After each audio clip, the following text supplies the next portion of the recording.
Hey, here with Micah Runner of the City of Rancho Cordova today. And Micah, just have a few questions about economic development, redevelopment actually. And just wondering, what has the redevelopment department in Rancho Cordova done over the last 5 years since it sprung about?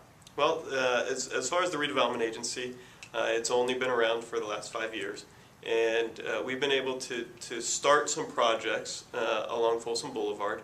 The beautification of the streetscape is one of the bigger ones, and being able to capitalize on the redevelopment funds. But we've also been able to remove some blight by knocking down the Grandee apartment building, the Stagger Inn coming down, and new housing coming on that site. And we're also working on a Mill Station crossing, which is the Los Rios Community College Center, moving over there next to the light rail station.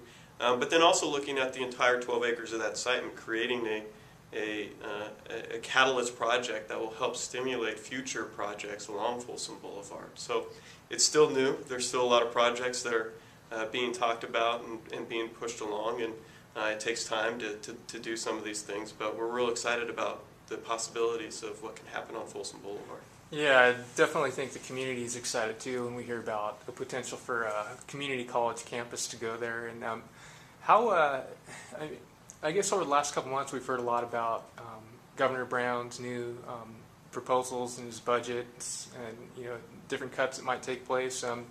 How are you seeing redevelopment work into that or not work into it?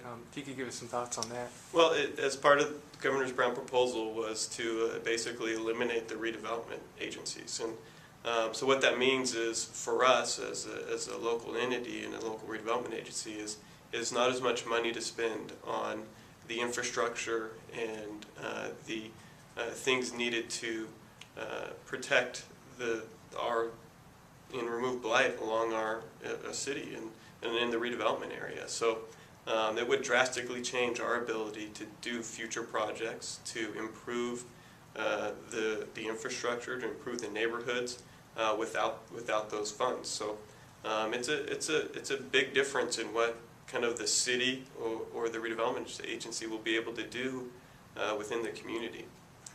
And any way that residents or local businesses can get involved in the process to, for those who believe that redevelopment should be occurring and like the current system, any way that people can advocate or get involved? I think at this point the best way is to reach out to your local assembly or senate members or the governor and the administration.